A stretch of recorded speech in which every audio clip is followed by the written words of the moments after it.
నమస్తే. సోషల్ పోస్టుకు స్వాగతం. నేను మీ సంధ్య. మరి ఇప్పుడు జ్యోతిష్యాన్ని నమ్మొచ్చా నమ్మరాదా అంటూ సామాన్యులకు ఒక ఇంత డౌట్ను రేస్ చేసే సిచ్యువేషన్ అయితే రావడం జరిగింది. దీనికి సంబంధించి మనకు వివరణ ఇవ్వడానికి మనతో పాటు ఉన్నారు ప్రముఖ జ్యోతిష్యులు డాక్టర్ జీవీఎల్ఎన్ చార్యులు గారు. మరి ఆయన అడిగి మరిన్ని వివరాలు తెలుసుకుందాం. చార్యులు గారు నమస్తే అండి. జ్యోతిష్య శాస్త్రం అందరికీ ఒకటే కదా? అందరికీ అంటే మనుషులు ఒక్కళ్ళకే. అంటే మీ శాస్త్రాన్ని చదివిన వాళ్ళందరూ ఒకే జ్యోతిష్యం ప్రకారము చెప్పే పుస్తకం ఒకటే, నేర్చుకునే విధానాలు వేరే అయి ఉండొచ్చు. ఎటు చూసినా అటు ఇటు రమారమిగానే ఒక వారఫలం కావచ్చు, లేకపోతే ఒక మనిషిని ఇప్పుడు ఉగాది పంచాంగం కావచ్చు, ఇదంతా ఒక రకంగా ఉండాలి. అంటే ఒక మనిషి గురించి చెప్తున్నప్పుడు ఇప్పుడు అదే కేసీఆర్ గారి గురించి కావచ్చు, కొందరేమో ఓడిపోతారని కొందరు చెప్పారు, కొందరేమో గెలుస్తారని చెప్పారు. ఒకటే శాస్త్రం అయినప్పుడు రెండు రకాల వాదనలు ఎలా తెర మీదకి వస్తాయి? ఇక్కడ మనిషి యొక్క ఆలోచన జరుగుతుంది. నేను నేర్చుకున్నటువంటి నాకు నేర్పినటువంటి విద్యా గురు విధానాలు వేరుకుంటాయి. నేను ట్రెండ్ను పట్టించుకోనంట. నేను మాట మార్చేవాడిని అయితే ట్రెండ్ను బట్టి నేను కాంగ్రెస్ పార్టీ వస్తుందని చెప్పేవాడిని. ఆల్రెడీ నా మనసులో కమిట్ అయిపోయింది, ఒక కమిట్మెంట్కి వచ్చాను. సో ఇది తప్పు అవ్వచ్చు, ఒప్పు అవ్వచ్చు. ఇప్పుడు మనం మల్టిపుల్ చాయిస్ పెట్టుకోవటం లేదు. స్ట్రాంగ్గా నేను కేసీఆర్ వస్తాడు, ఆయన గ్రహస్థితులు బాగున్నాయి, కాకపోతే దశాఛిద్రం అనే పదం నేను అక్కడ తప్పింది. నాకు దశాఛిద్రంలోనే నా లెక్కలు తప్పాయి అనిపించింది. సోకాల్డ్ మన ప్రొఫెసర్ నా జ్యోతిష్యుడు కాదండి, అది చాలా ప్రశ్న తెలియదు.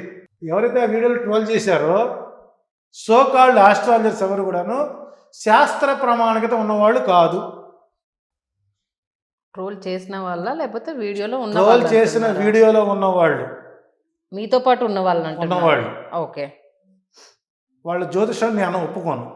పాపం వాళ్ళేదో వాళ్ళ ఇప్పుడు మీరే కాదనేసి అని అంటుంటే మీరు ఇంకొకరిని విమర్శిస్తున్నారా? నువ్వు అవునని వాళ్ళ ముందు రమ్మనండి. Yes right. నేను మళ్ళీ స్టాండ్ బై కూర్చుంటాను. నేను స్టాండ్ బై ఉంటాను. మిమ్మల్ని ఇప్పుడు క్వశ్చన్ మార్క్ లాగా జనాలు చూస్తుంటే ట్రోల్ లో ఉన్న మిగతా జ్యోతిష్కులు కాదు అని మీరు కామెంట్ చేస్తున్నారు. ఇదే విడ్డూరము. మీరే అంటున్నారు అన్నమాట. ట్రోల్ అయినటువంటి వీడినటువంటి వ్యక్తులు సోకాళ్ళు ఉన్నారో వాళ్ళు చక్కగా మీరు పిలవండి. ఇప్పుడు మన వీడియోస్ ట్రోల్ అయిన కదా, అందరిని కూర్చోబెట్టండి. ఓ రోజు ఎందుకు చేయరా పని మీరు? వాళ్ళ జ్యోతిష్యులు కాదని బహిరంగ చెబుతున్నాను.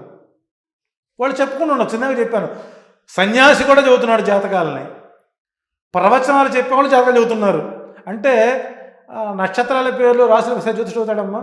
ఇక్కడ నా అంచనా తప్పింది అంటే దాని 100 కారణాలు చెప్తాను నేను. వాళ్ళు చెప్తారా? కాబట్టి ఏంటంటే వాళ్ళని జ్యోతిషులుగా చూపించడం కూడా తప్పే. మనం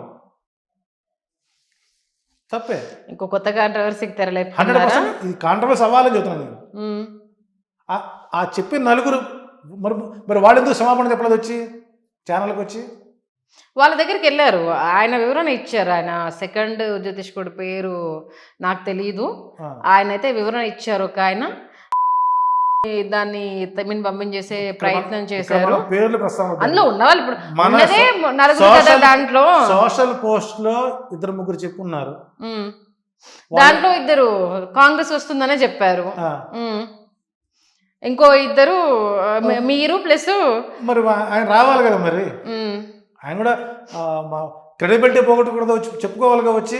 ఓకే, వచ్చినప్పుడు ఇప్పుడు నేను చెప్పుకొచ్చాను, కాంగ్రెస్ పార్టీ గెలుపుతో కారణం ఏంటి, నా ఓటమి కారణం చెప్పుకొచ్చాను, క్లారిటీ ఇచ్చాను, చెప్పాను.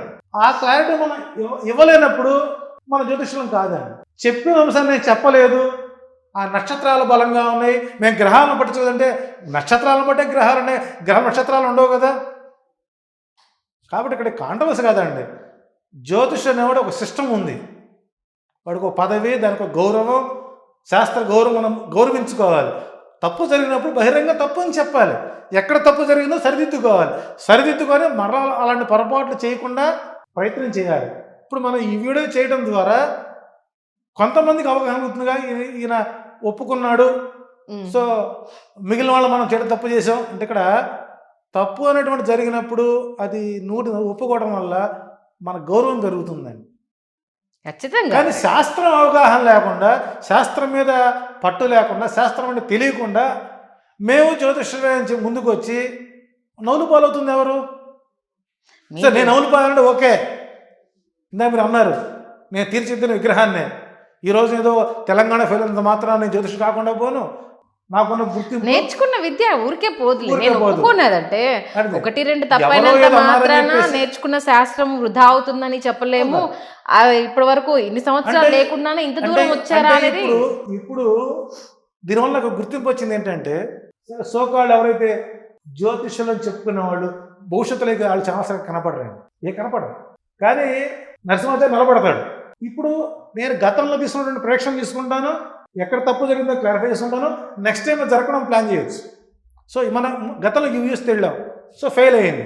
ఇప్పుడు మనం యూవీ వెళ్ళొచ్చు, ఇక్కడ సక్సెస్ అవ్వచ్చు అని మాకు ఒక గుణపాఠం ఇది. దీనివల్ల మాకు కొన్ని పుస్తకాలు కొనాల్సి వచ్చింది. నేను ఎక్కడ తప్పింది అన్నదానికి సరే సర్వే చేసేవాళ్ళు మనం ఎవరు పట్టించుకోరు.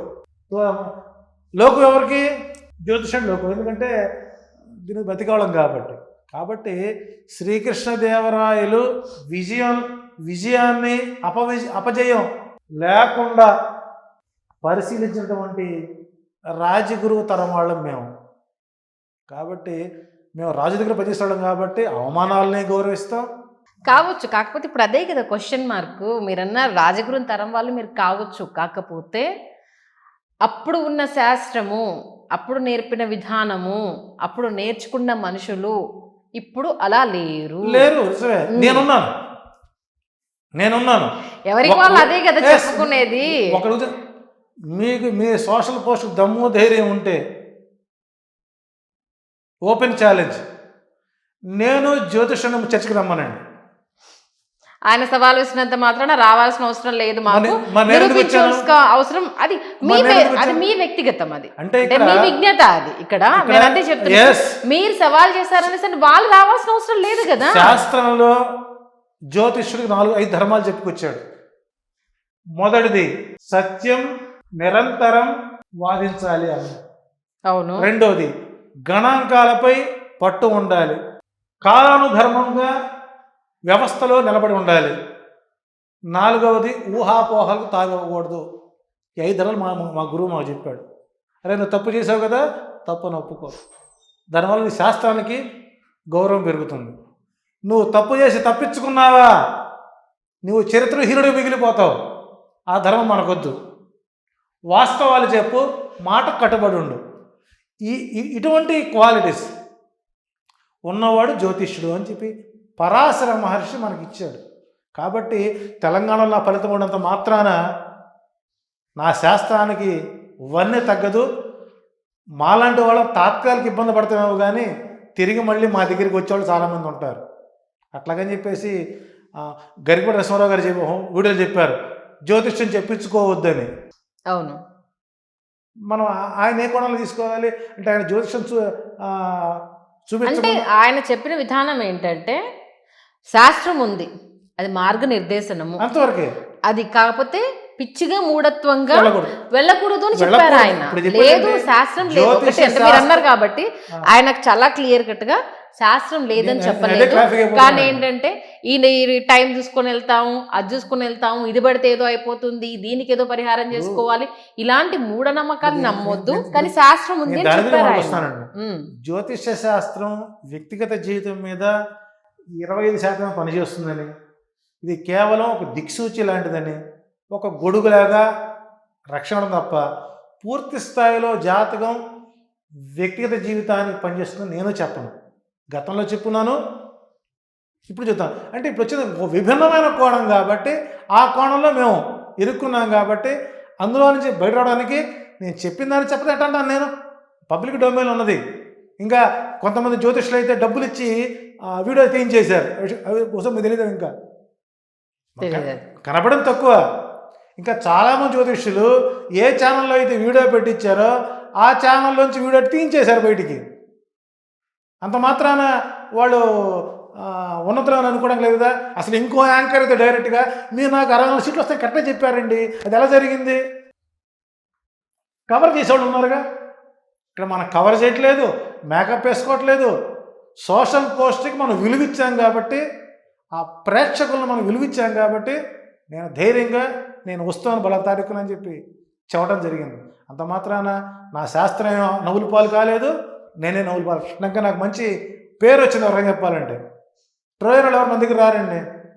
పోనీ వాళ్ళకు కాసేపు ఆనందం ఏమవుతుంది? అట్టగా నన్ను గుర్తిస్తారు, నా మొహం చూస్తారుగా. చాలామంది ఫోన్ చేశారు, సార్ మేము మిస్ అయ్యామండి మీ టాపిక్ అయితే అన్నీ బాగున్నాయి, ఒకటే పోయిందండి. కానిలేవా, అంత మాత్రం నేను ఓడిపోయి అందలేదులే అంటే నాకు ధైర్యాన్ని ఇచ్చారు చాలామంది. నేను వాళ్ళని ఎలా చూడాలి? నాకు సపోర్ట్ విమర్శించాలా? మనిషి అన్నాక విమర్శలు వస్తాయి, రెండూ పొగడ్తలు తీసుకోవాలండి. వస్తాయి, రెండూ వస్తాయి. కాబట్టి ఇంకా చెప్తా, నేను కామెంట్స్ చూడండి, నేను చూడను. వాళ్ళ పని వాళ్ళది, వాళ్ళ జీవనం వాళ్ళది, దాన్ని మనదే తీసుకోవాలి. సద్విమర్శ కలిగారే ఇటువంటి ప్రొడిక్షన్స్ వలన జ్యోతిష్యానికి కళంకం వస్తుందేమన్నారే, అతను చాలా విఘ్నుడు, సంస్కారవంతుని చెబుతాను. ఎందుకంటే వాడికి శాస్త్రం గురించి బాధపడ్డాడు. సో కాబట్టి అలాంటి వాళ్ళు మనం చెప్పచ్చు. చెప్పినా వినని వాడిని మనం పట్టించుకోకూడదు. కాబట్టి అయిపోయింది కాదు, వాళ్ళ గోళాలు మన గోళ అయిపోయింది అది. సో కాబట్టి మరొకసారి భవిష్యత్తులో సత్ఫలితాలు ఇవ్వడానికి ప్రయత్నాలు చేస్తానని మరొకసారి తెలియజేసుకుంటూ మరి